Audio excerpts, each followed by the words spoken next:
우리 지난 한 주간은 저희 가자제일교회 귀한 사명을 감당하는 한 주간이었다, 그렇게 이야기를 하고 싶습니다. 좀 전에도 우리 영상을 보았지만 지난 주일에는 우리 바자회가 있었습니다. 모든 남녀 전도회 분들이 수고를 많이 해주셔서 풍성한 바자회 시간을 가졌습니다. 기름도 나눴고 김밥이나 잔치국수, 부침개, 떡볶이, 어묵, 솜사탕, 팝콘, 옷이나 여러 가지 생필품들, 이런 것들을 서로 나누면서 정말 풍성한 시간을 가졌습니다. 제가 나중에 들어보니까요, 서로 이렇게 협력을 하시면서 모자란 것들은 서로 나누시고, 또 집에 있는 것, 냉장고 안에 있는 것까지도 다 가지고 오셔가지고 같이 이렇게 함께 준비를 하셨다는 그런 말씀을 들었습니다. 네 것 내 것 생각지 않고 함께 한 마음으로 섬겨주신 분들에게 감사를 드리고요. 그래서 그런지 밖에서 또 사 먹는 것하고는 다른, 집에서 어머니들이 해주신 어떤 그런 손맛이 있는 맛있는 음식들을 준비해 주셔서 더 풍성한 시간이지 않았나, 그런 생각을 갖습니다. 정말 더 먹고 싶었는데요, 늦게 갔더니 다 팔려서 없다고 그러셔가지고 더 먹지 못하는 아쉬움도 있었습니다. 정말 맛있으셨죠? 네. 또 우리 성도님들이 다 기쁜 얼굴로 또 기꺼이 지갑을 열어서 함께 동참해 주셔서 더 풍성한 시간을 가지지 않았나, 그런 생각을 갖습니다. 모든 수고하신 분들에게 진심으로 감사를 드립니다. 그리고 지난 목요일에는요, 저희 오병이어 선교회에서 이 지역에 있는 다문화 가정과 또 이 주민센터하고 연계해서 이 지역에 김장하기 어려운 형편에 있는 그런 가정을 김장을 해서 나눠드리는 그런 시간을 가졌습니다. 꽤 큰 박스, 60박스의 김장을 해서요, 그분들에게 다 일일이 배달까지 해서 나눠드렸어요. 특별히 다문화 가정은 한국에 오셔서 날씨가 추워지고 김장이라는 것을 해야 되는데 김장을 어떻게 해야 되는지도 모르는 그런 분들이 계시거든요.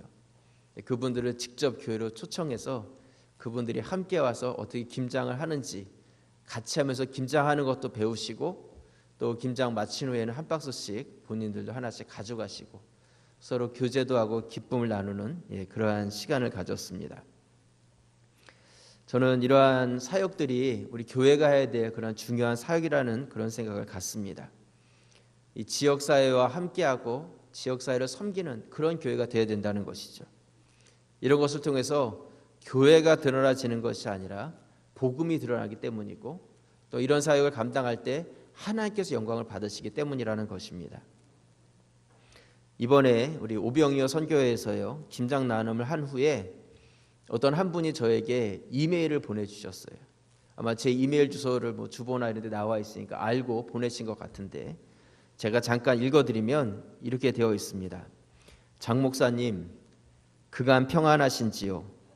올해도 잊지 않으시고 사랑으로 챙겨주셨군요. 김치 한겨울 잘 먹겠습니다. 진심으로 감사드리고요. 가자교회가 은혜와 진리로 늘 충만한 교회로 항상 생명의 역사가 넘치기를 기도합니다. 목사님과 온 가족이 건강하고 평안한 겨울 보내세요. 주님의 사랑을 나눠주시니 감사합니다. 목사님 부탁드립니다. 교회 앞에와 그리고 오병이어 선교부에 감사의 말씀을 꼭 좀 전해주세요. 가서 뵙고 감사드리지 못하여 죄송합니다. 감사합니다.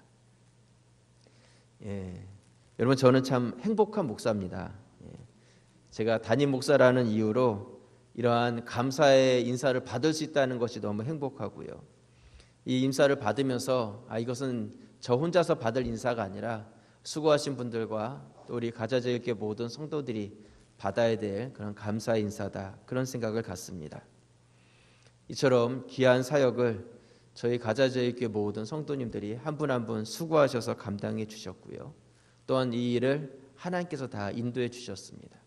우리 바자회에 수고하시고 또 김장 나눔에 수고하신 모든 분들에게 감사드리고, 또 이 모든 영광을 받으시는 하나님께 우리 감사의 박수를 한번 올려드리도록 하겠습니다. 네, 감사합니다. 옛날에 한창 유행했던 토끼와 거북이 유머 시리즈가 있습니다. 예. 토끼와 거북이 유머 시리즈에 보면 토끼하고 거북이는 별로 사이가 좋지 않습니다.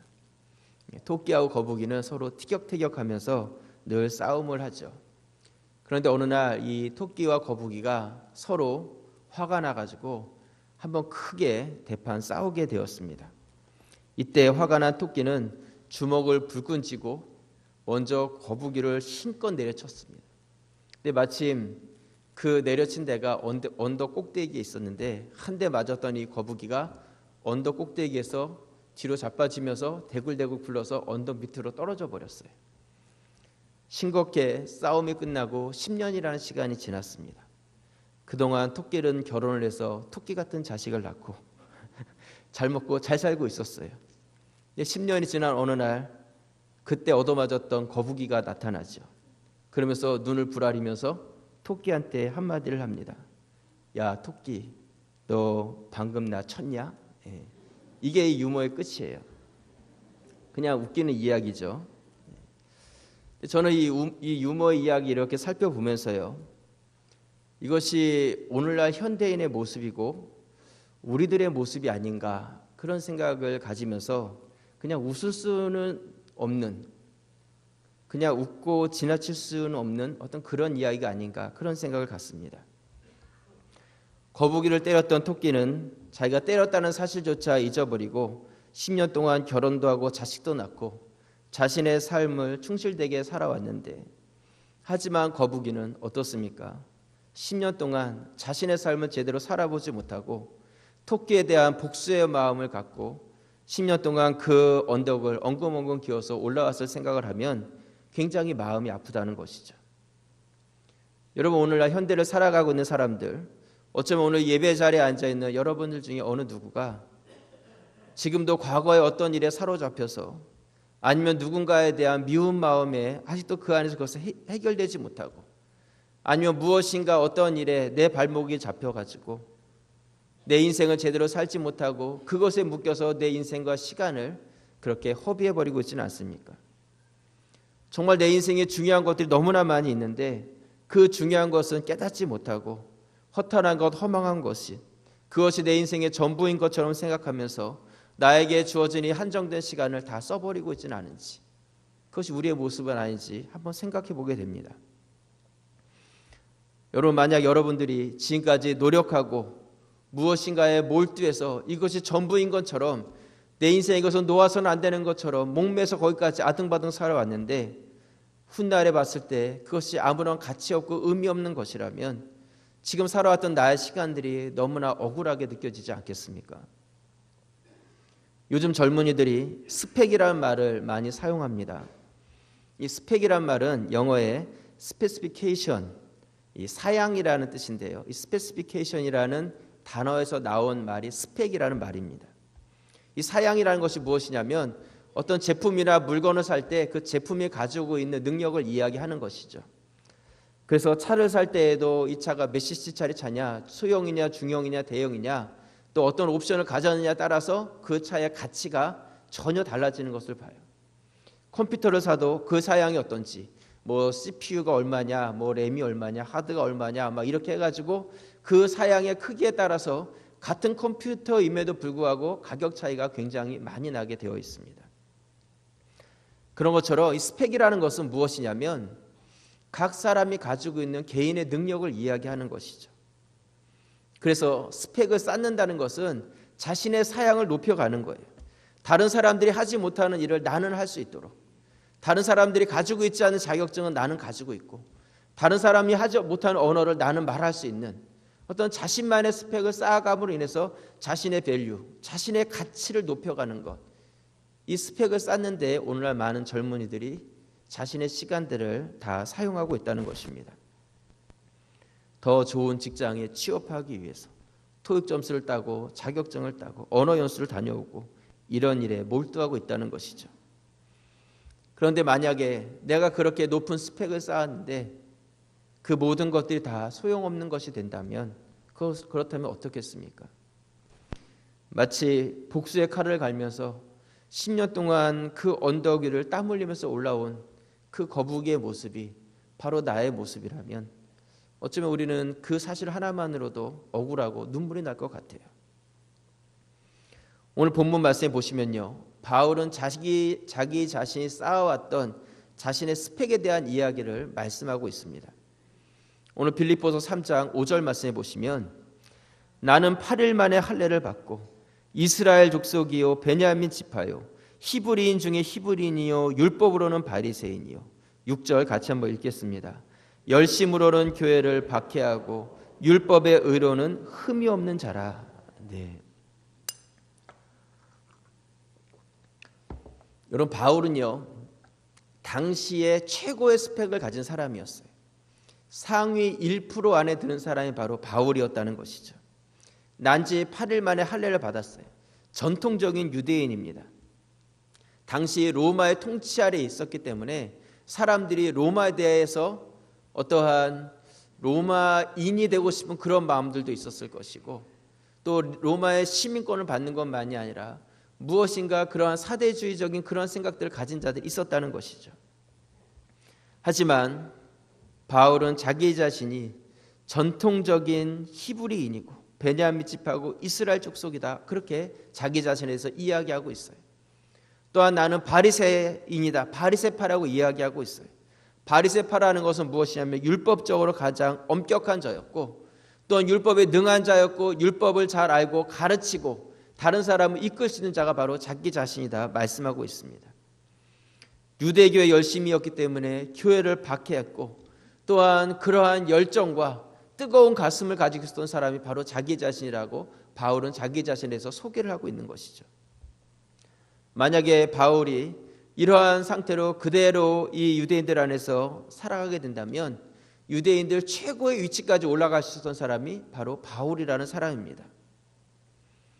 그런데 이 바울이 새로운 고백을 하고 있어요. 이렇게 내가 모든 스펙을 그 상황 가운데 최고의 능력을 가진 자로서 자기가 세워졌지만 그는 새로운 것을 깨닫게 되었다는 것이죠. 그 다음 절인 오늘 빌립보서 3장 7절에 보시면 그러나 무엇이든지 내게 유익하던 것을 내가 그리스도를 위하여 다 해로 여길 뿐더러 8절 같이 한번 읽겠습니다. 또한 모든 것을 해로 여김은 내 주 그리스도 예수를 아는 지식이 가장 고상하기 때문이라. 내가 그를 위하여 모든 것을 잃어버리고 배설물로 여김은 그리스도를 얻고, 이렇게 말씀하고 있습니다. 바울은 지금까지 쌓아왔던 최고의 스펙들에 대해서 이것이 전부인 것처럼 생각했는데 그것이 유익된 것이 아니었다는 거예요. 오히려 이것을 나에게 해로운 것으로 여긴다, 그렇게 고백을 하고 있습니다. 해로운 것을 여기는 것뿐만이 아니라 내가 그것을 배설물로 여긴다, 이렇게 말씀하고 있습니다. 이런 배설물이라는 것, 표현에서 고상한 표현이지 똥이라는 거 아닙니까? 여러분, 화장실에 가서 일을 보시고 볼일 끝난 후에 물을 내리실 때 아깝다, 이런 생각 드세요? 아깝다는 생각 드시는 분 없을 거예요. 만약에 물을 내렸는데 변기가 망가져가지고 안 내려가면 오히려 당황하실 거예요. 이거 내려가야 되는데 이거 안 내려가면 어떡하지? 민망하지 않겠습니까? 여러분, 우리는요 이 배설물에 대해서 전혀 아까워하지 않습니다. 그냥 물을 내려버리는 거예요. 그냥 버려버리는 것이죠.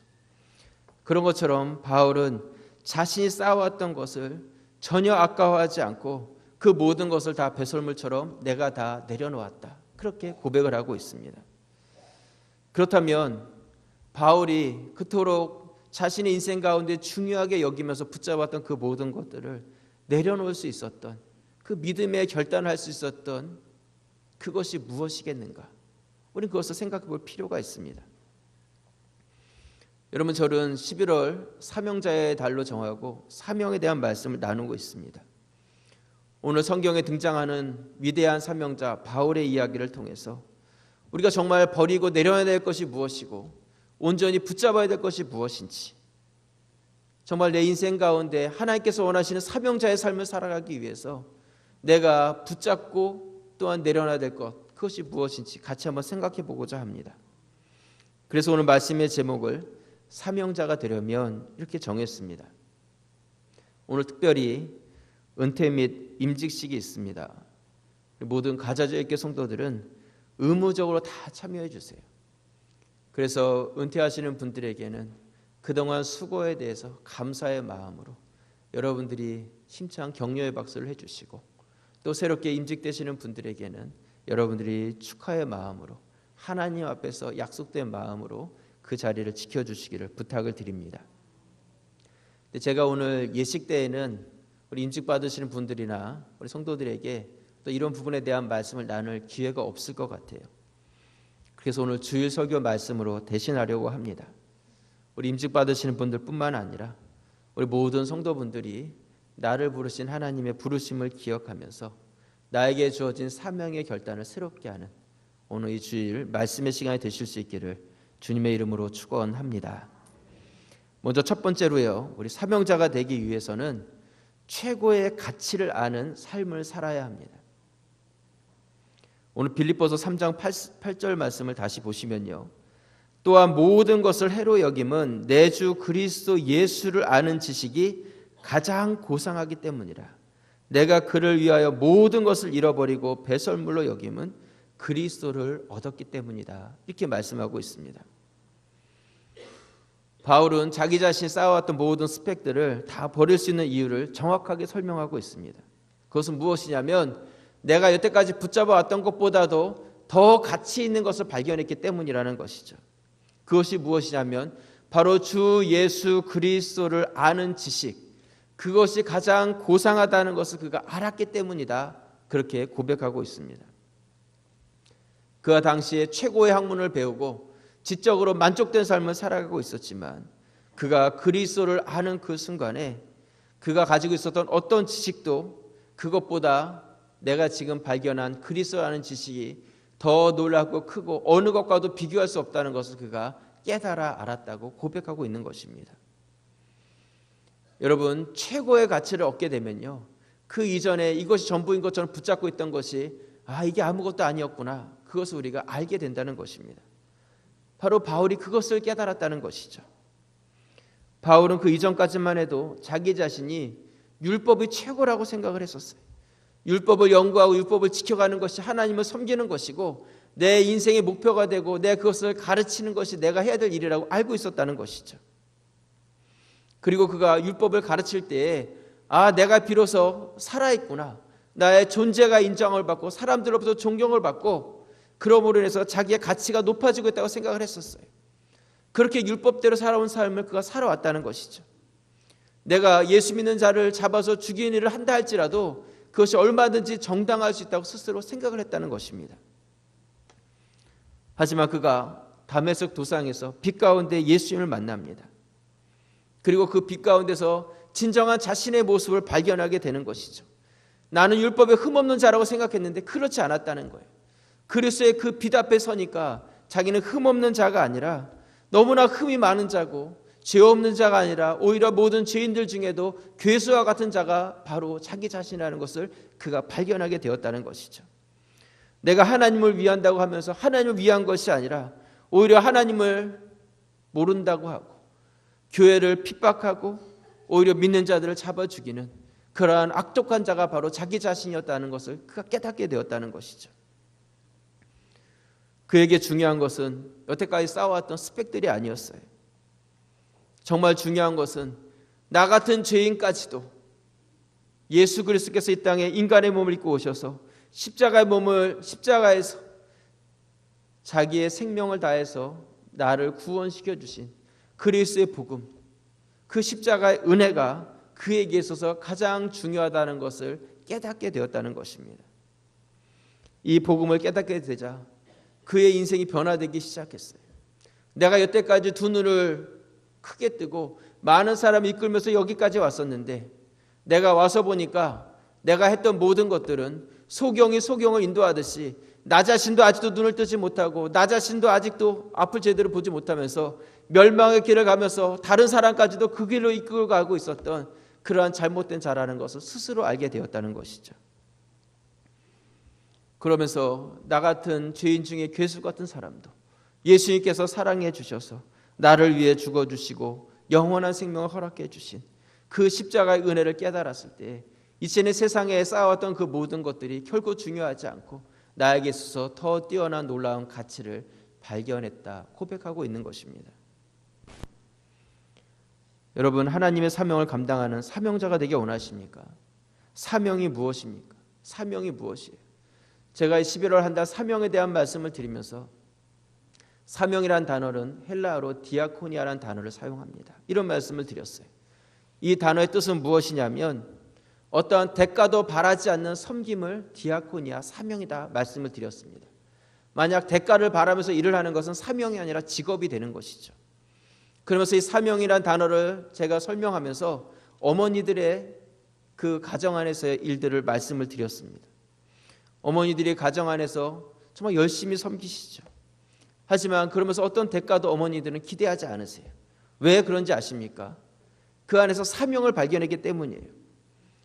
어머니들이 아무것도 얻는 것이 없다 할지라도 자신의 모든 것을 희생하면서까지라도 그렇게 철저하게 모든 일들을, 섬김의 일들을 감당하시는 그 이유는 세상의 어떤 것과도 비교할 수 없고 바꿀 수 없는 가족, 나의 자녀들이 있기 때문이라는 것이죠.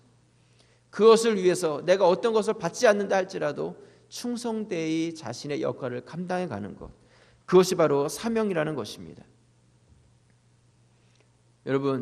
여러분들이 그런 사명을 가지고 있습니까? 우리가 하나님의 사명자로서 어떤 대가도, 어떠한 인정함도, 어떤 칭찬도 받지 않는다 할지라도 나에게 주어진 그 사명을 묵묵히 감당해 갈 수 있는 그 사역을 여러분들이 가지고 있냐는 것이죠. 오늘 임직을 받는 모든 임직자 분들에게 말씀을 드리고 싶어요. 내가 장로가 되고, 내가 안수집사가 되고, 내가 권사가 돼요. 하지만 중요한 것은 직분이 아니라는 것이죠. 중요한 것은 여러분들이 하나님 앞에서 충성되이 감당할 그 사명을 가지고 있냐는 것입니다. 아무런 대가가 없어도, 누가 인정해 주지 않아도, 어떤 칭찬의 말을 듣지 않아도, 칭찬의 말은커녕 오히려 책망의 말이나 오히려 오해를 받고 아니면 내가 억울한 소리를 듣는다 할지라도 그럼에도 불구하고 내가 끝까지 놓지 않고 주님 앞에서 감당해 갈 수 있는 그러한 사역을 우리가 가지고 있냐는 것이죠. 나에게 주어진 그 사명이 나를 끝까지 이끌고 흔들림 없이 어떤 상황과 환경이 변하고 어떤 것이 주어지고 주어지지 않고 그런 것에 관계없이 내가 주님 앞에서 감당할 그 사역을 가지고 있다면 바로 그분은 행복한 사명자다, 그렇게 말할 수 있습니다. 저는 여러분들 모두가 그런 행복한 사명자들이 되실 수 있기를 바랍니다. 그렇다면 어디서 이러한 사명을 우리가 발견할 수 있겠는가? 어디서 이러한 행복함을 가질 수 있겠는가?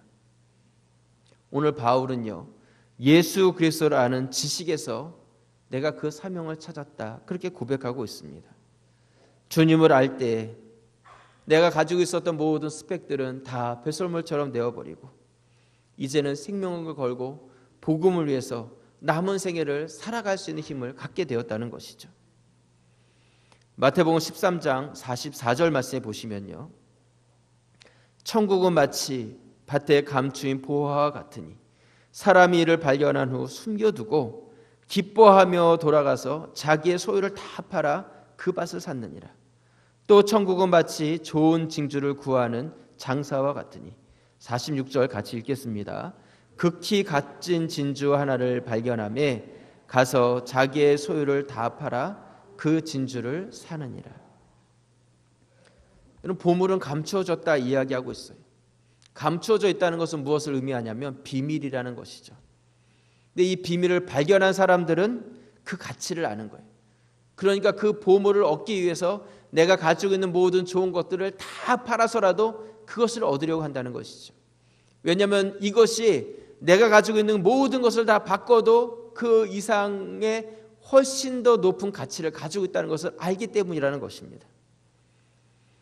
하지만 그 가치를 알지 못하는 자들은요, 마치 돼지 목에다 진주 목걸이를 걸어주는 것과 같습니다. 여러분, 돼지 목에다가 값진 진주 목걸이를 걸어준다고 돼지가 좋아하겠습니까? 오히려 불편해하고 짜증을 내죠. 차라리 먹을 거 하나 던져주는 걸 더 행복해할 것입니다. 여러분, 우리가 사명자의 삶을 살아가기 원한다면 먼저 복음의 가치를 온전히 깨달아야 합니다. 세상의 어떤 가치들보다도 더 뛰어난 그 복음의 가치가 있다는 것을 우리가 알아야 한다는 것이죠. 그것을 알게 될 때 우리가 세상에 얽매여서 허덕이는 인생이 아니라 나에게 여태까지 붙잡고 왔었지만 이제는 복음을 위해서 그 붙잡았던 것들을 과감하게 내려놓을 수 있는 믿음의 결단을 해갈 수 있는 것입니다. 여러분 모두가 하나님의 사명자로서 그런 믿음의 결단을 통해서 하나님의 마음을 시원케 해드리는 그런 우리 모든 성도들이 되실 수 있기를 주님의 이름으로 축원합니다. 두 번째로요, 우리 사명자가 되기 위해서는 어떻게 해야 되냐면 미루지 않는 자들이 되어야 합니다. 뒤로 미루는 자는 사명자가 될 수 없습니다. 오늘 빌립보서 3장 8절 말씀 다시 보시면 또한 모든 것을 해로 여김은 내 주 그리스도 예수를 아는 지식이 가장 고상하기 때문이라. 내가 그를 위하여 모든 것을 잃어버리고 배설물로 여김은 그리스도를 얻고 9절 같이 읽겠습니다. 그 안에서 발견되려 함이니 내가 가진 의는 율법에서 난 것이 아니요 오직 그리스도를 믿음으로 말미암은 것이니 곧 믿음으로 하나님께로부터 난 의라. 네. 이 말씀에 보시면요, 바울은 자신이 쌓아온 것을 배설물로 여기는 것은 내가 그리스도를 알았기 때문이다. 또한 내가 그리스도 안에서 발견되기 원하기 때문이다. 그렇게 고백하고 있어요. 또 그 이유는 자기 자신이 의롭게 되는 것이 율법에 있는 것이 아니라는 것을 알았고 그리스도를 통해서 그렇게 되어진다는 것을 내가 깨달았기 때문이라고 바울은 고백하고 있습니다. 여러분, 바울은 이러한 깨달음이 있은 후에 놀라운 변화를 경험하게 됩니다. 그리스도를 만났어요. 그리스도가 어떤 분인지 알았고 내가 여태까지 붙잡아왔던 율법이 아니라 복음의 그 진리와 그 능력을 그가 알게 되었다는 것이죠. 그가 그 모든 것을 깨달았을 때 그의 삶은 전혀 다른 180도 다른 그러한 삶으로 변화가 되었어요. 이전에는 예수를 핍박하고 믿는 자들을 죽이는 그런 사람이었지만 이제는 복음을 위해서 자신의 생명까지도 내어놓을 수 있는 것, 그것이 바로 그가 가지고 있었던 사명이었다는 것입니다. 여러분, 그가 핍박의 일을 그렇게 열심히 했었어요. 그러다가 예수 그리스도를 만납니다. 아, 내가 이렇게 사는 것이 아니었구나, 이것이 아니었구나, 그것을 깨달았어요. 그렇게 되었을 때 바울은 잠시만 나에게 시간을 주십시오. 내가 여태까지 해왔던 잘못된 삶에 대해서 한번 쭉 정리를 하고 그 다음에 내가 다시 새롭게 살아가겠습니다. 이렇게 하지 않았다는 것이죠. 바울은 그가 온전한 진리를 깨닫자 그 순간 그는 전혀 다른 삶으로 그 변화가 되었어요. 여태까지 해왔던 그런 잘못된 인생에서 그 잘못된 것, 과거에 쌓아왔던 것, 그 모든 것들을 끊고 이제는 하나님 앞에서 그가 원하시는 삶으로 온전히 변화되어 나아가기 시작했다는 것입니다. 사도행전에 보면 바울의 변화가 얼마나 급작스럽고 얼마나 컸는지를 잘 알려주고 있습니다. 사울이었던 바울이 예수님을 만나고 그가 빛 가운데서 눈이 어두워서 보지 못하게 되었을 때 아나니아라는 사람이 와서 그에게 안수하며 기도할 때 눈에서 비늘 같은 것이 떨어지고 보지 못했던 눈이 다시 보게 되고 그러므로 인하여서 이제는 그가 밖에 나가서 예수가 누구냐면 하나님의 아들이시라는 것을 즉시 전하게 됩니다. 사도행전 9장 18절 말씀에 보시면요, 즉시 사울의 눈에서 비늘 같은 것이 벗어져 다시 보게 된지라 일어나 세례를 받고 음식을 먹으매 강건하여 지니라. 사울이 다메섹에 있는 제자들과 함께 며칠 있을새 즉시로 각 회당에서 예수가 하나님의 아들이심을 전파하니 듣는 사람이 다 놀라 말하되 이 사람이 예루살렘에서 이 이름을 부르는 사람을 멸하던 자가 아니냐, 여기 온 것도 그들을 결박하여 대제사장들에게 끌어가고자 함이 아니냐 하더라. 22절 같이 읽겠습니다. 사울은 힘을 더 얻어 예수를 그리스도라 증언하여 다메섹에 사는 유대인들을 당혹하게 하니라. 여러분, 사울은요, 그가 복음을 깨달았을 때 자기가 해야 될 일을 뒤로 미루지 않았어요. 성경은 그가 즉시 복음을 전했다, 그렇게 말씀하고 있어요. 오히려 듣는 사람들이 그 되어진 일을 보면서 당황하고 당혹하게 생각했다, 이렇게 말씀하고 있습니다. 후에 이 바울이 변화된 후에 예루살렘으로 되돌아갔을 때 예루살렘 교회의 성도들이 오히려 이 바울의 변화된 모습을 믿지 못하고 교회 안으로 받아들이지 못하는 그런 일들까지 있었다는 것입니다. 여러분, 바울은 자기 자신에게 주어진 그 사명에 대해서 절대로 뒤로 미루지 않았다는 것입니다. 여러분, 사명을 감당하는 분들을 보면요, 공통점이 있습니다. 그것이 무엇이냐면 뒤로 사명을 미루지 않는다는 것입니다. 아무리 능력이 많아도요, 아무리 뛰어난 능력을 가지고 있어도 뒤로 미루는 사람은 사명을 감당할 수 없습니다. 하지만 나에게 주어진 사명을 미루지 않고 그 사명을 감당하는 분들은 그 사역이 바로 그분의 것이 되고 끝까지 사명을 감당하는 그런 성도가 되어지는 것입니다. 저는 바울이라는 훌륭한 이 사명자, 이 사람을 한마디로 정의한다면 자신이 해야 될 사명을 뒤로 미루지 않는 사람이다, 그렇게 이야기하고 싶습니다. 여러분, 예수님을 한번 생각해 보시기 바랍니다. 이 땅에 십자가의 사명을 감당하기 위해서 이 땅에 오셨어요. 십자가를 앞두고 예수님께서는 마음에 고민이 되셨습니다. 그 십자가가 얼마나 고통스러운 것인지 예수님은 알고 계셨어요. 그 죽음의 그 고난을 당해야 된다고 해서 알고 있었습니다. 땀방울이 핏방울이 될 정도로 간절히 기도하셨어요. 만약 예수님께서 십자가를 앞두시고 이번에는 안 되겠다, 내가 다음에 와서 십자가를 지겠다, 내가 다시 올게 하고 십자가 앉으시고 그냥 그 사역을 뒤로 밀어버리시고 그냥 올라가셨다면 우리는 여전히 소망 없는 삶을 살 수밖에 없었을 것입니다. 하지만 예수님께서는 그러지 않으셨다는 것이죠. 자기에게 주어진 그 사명의 그 길을 뒤로 미루지 않고 성실하게 그 사명을 끝까지 감당하셨다는 것입니다. 여러분, 혹시 여러분들 안에 하나님께로부터 받은 그런 사명이 있습니까? 나에게 사명을 주었는데 한 달란트 받은 종처럼 그 사명을 땅속에 묻어두고 그것에 대해서 미뤄두었던 그러한 사명을 가지고 있지는 않으십니까? 오늘 이 사명에 대한 말씀 우리가 다시 한번 들으면서 미뤄두었던 것이 있다면 다시 회복하시고 여러분들 가운데 이제는 주님께서 원하시는 사명자로서 나에게 주어진 사역을 성실하게 감당해 가시는 그런 성도들이 되시기를 주님의 이름으로 축원합니다. 말씀의 결론을 내립니다. 오랜 옛날 전기가 없었을 때예요. 로마에서는 이렇게 마을마다 중앙 광장이 있었는데 이 중앙 광장에 1년 내내 24시간 꺼지지 않는 화롯불을 거기다가 두었다고 합니다. 그 이유는 무엇이냐면 요즘은 어떻습니까? 집에서 이렇게 그냥 가스레인지 이렇게 누르기만 하면 불이 다 켜지지 않습니까? 그런데 그때에는 뭐 그런 불이 있는 것이 아니니까 각 가정에 불이 꺼지고 불이 없을 때에는 언제든지 그 마을 중앙 광장에 오면 거기서 불씨를 가져가서 그 불씨를 가지고 집에서 불을 피고 밥도 하고 집도 따뜻하게 이렇게 덮일 수가 있었다는 것이죠. 그래서 각 마을에서는 그 중앙 광장에 있는 화롯불을 꺼지지 않도록 잘 지키는 고용인을 두어서 그 불을 지키겠다고 합니다. 그래서 이 사람은 뭐 비가 오나 눈이 오나 그 불이 꺼지지 않도록 그 불을 지키고 늘 나무를 그 위에 채워놓고 또 밤에도 한두 번씩 일어나가지고 그 불을 가서 관리를 했다는 것이죠. 그래서 바로 그 사람의 그 수고가 있었기 때문에 누구든지 가면 거기서 불을 얻을 수가 있었던 것입니다. 여러분, 이 불을 관리한 이 관리인의 삶을 생각해 보시기 바랍니다. 이 불이 꺼지지 않기 위해서 얼마나 많은 노력과 긴장감을 가지고 살았겠습니까?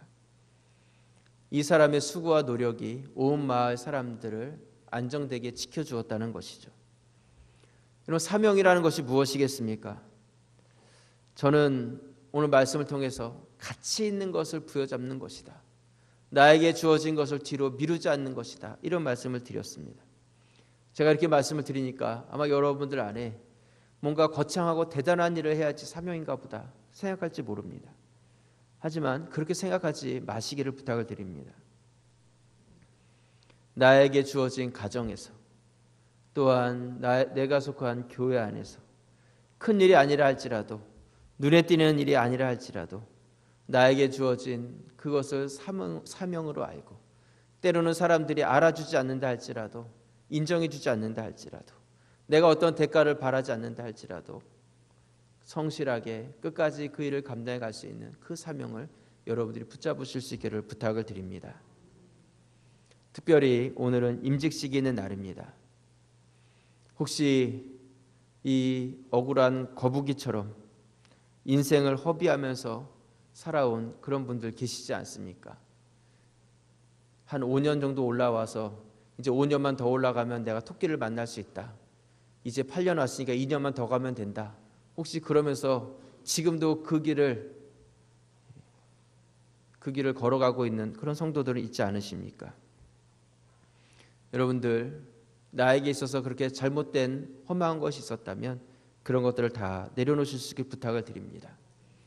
또한 우리 임직을 받으시는 우리 임직자들, 엉뚱한 것, 세상의 것들, 오늘 임직이라는 그 시간을 통해서 이제 그런 것들 다 내려놓으시고 하나님 앞에서 나 자신을 새롭게 하는 그런 기회의 시간이 되실 수 있기를 부탁을 드립니다. 또한 우리 모든 성도들도 마찬가지입니다. 오늘 우리 40명의 우리 임직자들이 임직을 받게 되는데, 그동안 같이 관계성을 가지고 여기까지 오면서 너무 좋아서 행복하고 기쁘고 많이 웃었던 일도 있었을 것이고, 때로는 마음 아프고 또한 상처받는 그런 일들도 있을 수 있었을 것입니다. 거북이처럼 그런 것에 얽매이는 자들이 되지 마시고, 이제는 그 과거의 모든 것은 다 뒤로 하시고, 이제는 새롭게 장로님, 또 안수 집사님, 또 권사로서 그렇게 세워지게 되는데, 하나님께서 주시는 직분에 대해서 여러분들이 인정해 주시고, 이제는 그분들을 존중해 주시고, 또한 맡겨주신 직분을 잘 감당해 갈 수 있도록 여러분들이 기도하면서 지켜주시기를 또한 부탁을 드립니다. 그러므로 인하여서 이번 이 임직의 시간, 이 사명의 시간이 우리 교회를 새롭게 하고, 또한 맡겨주신 사명을 우리가 주님 안에서 힘있게 감당해가는 그런 기회의 시간이 될 수 있기를 주님의 이름으로 축원합니다. 우리 기도드리겠습니다. 아버지 하나님,